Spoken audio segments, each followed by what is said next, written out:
श्रोता प्रेमियों, मैं राम सागर शास्त्री आप लोगों के समक्ष रखने जा रहा हूं एक प्रसंग, शिव हनुमान युद्ध यानी राजा वीरमणि की कथा। देखिए, जिस समय भगवान राम ने अश्वमेध यज्ञ किया और उनका दिग्विजयी घोड़ा जब देवपुर नगर में पहुंचा, उस नगर का राजा वीरमणि शंकर जी का परम भक्त था। भगवान शंकर स्वयं उसके नगर की रक्षा करते थे।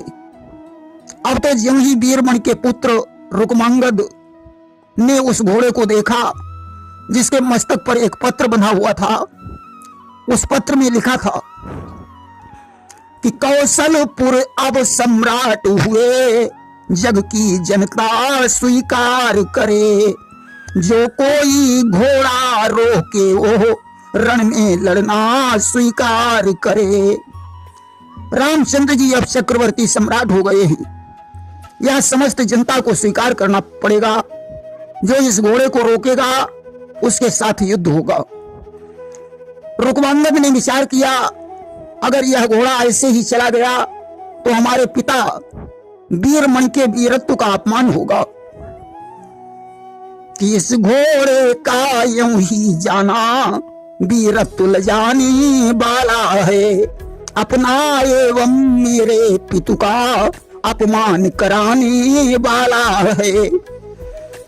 क्षत्रियगण कभी युद्ध से नहीं डरते। जो क्षत्रिय होकर युद्ध से डरता है वह कुल में दाग लगाने वाला होता है। कि क्षत्रिय हुई जो समर सकाना, और कुल कलंक ते ही पामर आना। आज रुक्मांगद ने घोड़े को पकड़ लिया। अब तो शत्रुघ्न लाल ने देवपुर पर आक्रमण कर दिया। शत्रुघ्न के साथ हनुमान जी और भरत के पुत्र पुष्कल भी थे।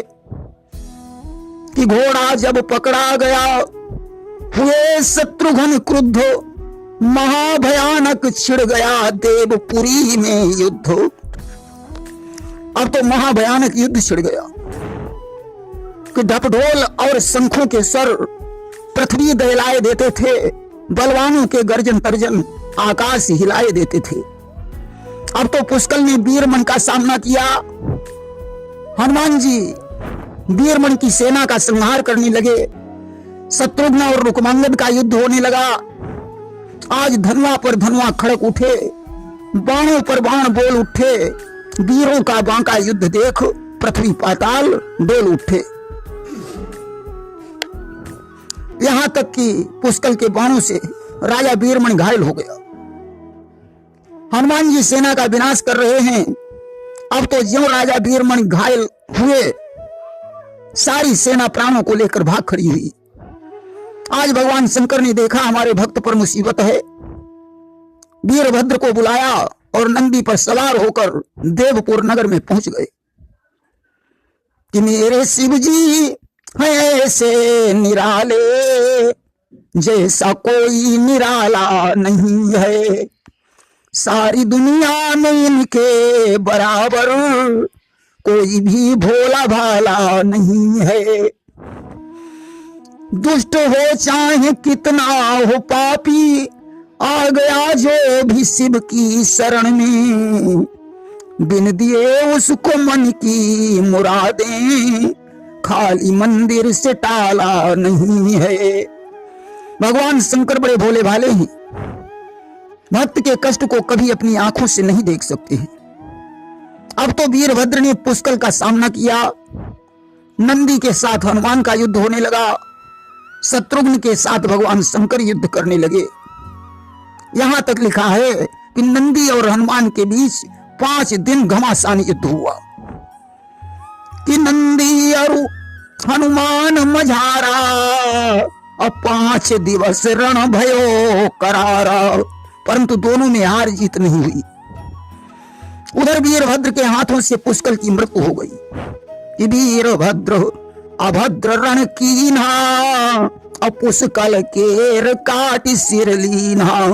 वीरभद्र ने खाड़े के द्वारा पुष्कल का शीश काट लिया और उसकी मृत्यु हो गई।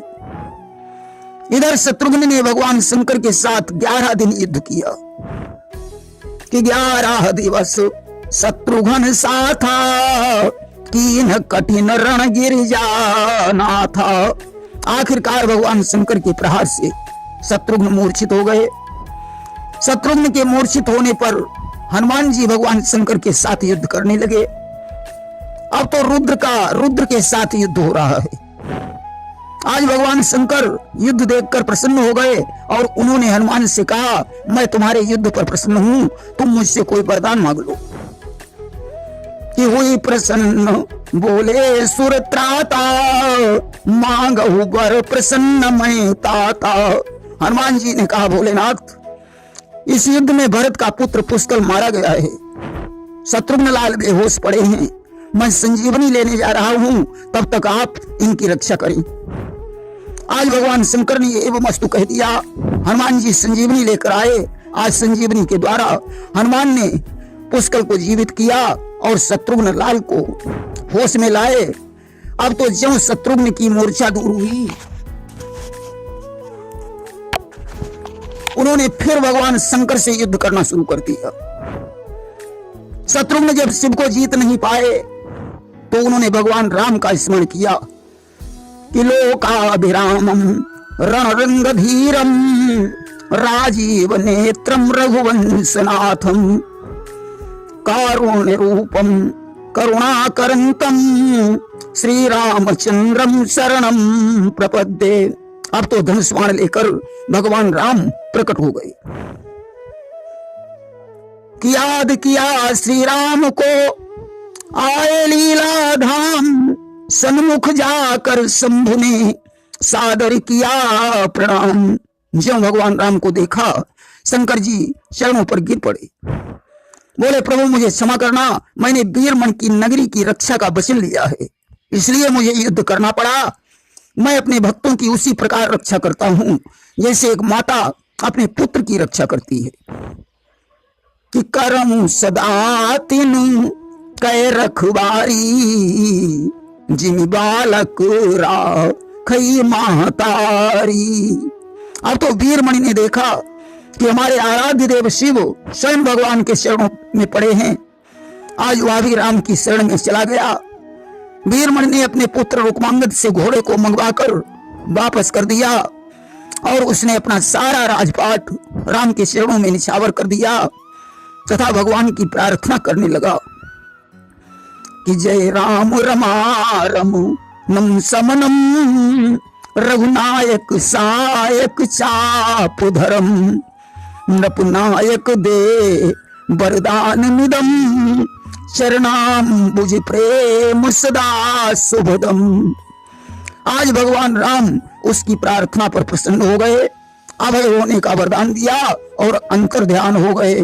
प्रेम से बोलिए वृंदावन बिहारी लाल की जय।